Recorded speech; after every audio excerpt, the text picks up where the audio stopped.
సభకు నమస్కారం. 10వ తరగతి విద్యార్థులందరూ కూడా మీ యొక్క ఎగ్జామ్స్కి, బ్రైట్ ఫ్యూచర్కి ఆల్ ద బెస్ట్.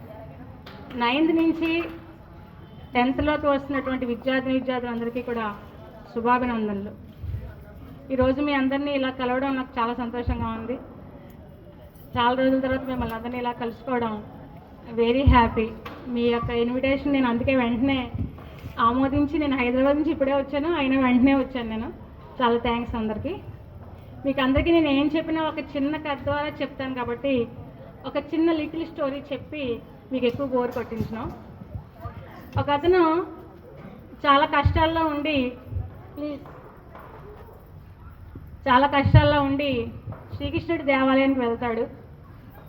శ్రీకృష్ణుడు చాలా అందంగా ఉంటాడు విగ్రహం.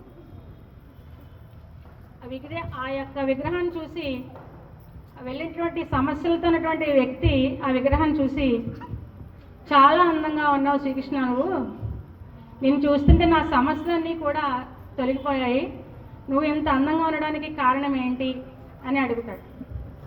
అప్పుడు శ్రీకృష్ణుడు చెప్తాడు, నేను ఇంత అందంగా ఉండడానికి కారణము శిల్పి. ఆ శిల్పి నన్ను 7-8 సంవత్సరాలు చెక్కాడు. ఎంత బాధపడ్డానంటే నేను అంత బాధపడ్డాను 7-8 సంవత్సరాలు కూడా. ఒక పెద్ద బండరాయిని తెచ్చుకుని అలా చెక్కుతూనే ఉన్నాడు. మొదటి దెబ్బ నా మీద పడినప్పుడు అసలు తట్టుకోలేకపోయాను. మళ్ళీ నా ఈ రూపం రావాలంటే ఎంతకాలం పడుతుంది అని ఎదురు చేశాను. 7-8 సంవత్సరాల తర్వాత నా ఈ రూపాన్ని అద్దంలో చూపించినప్పుడు నేనే ఆశ్చర్యచకితుడయ్యాను. ఇంత అందమైన రూపం రావడానికి కారణం శిల్పి అని చెప్తాడు. కాబట్టి నువ్వు కూడా సమస్యల నుంచి గట్టెక్కాలంటే కొంచెం ఓర్పు, సహనం అవసరము అని చెప్తాడు.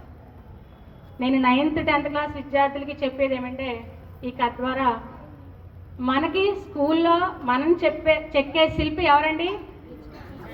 నాన్నగారు, పురుషోత్తం సారు. మన 10th క్లాస్ వెళ్ళే ప్రతి teacher, not only 10th class, LKG నుంచి కూడా ఫౌండేషన్ పడాలి అంటే ప్రతి ఒక్క టీచర్ యొక్క సహకారము, వారి యొక్క ఓర్పు, సహనము చాలా ఉంటాయండి. వాళ్ళందరూ చెక్కడం వల్లే మనం మంచిగా ఎదుగుదలకి అవకాశం ఉంటుంది.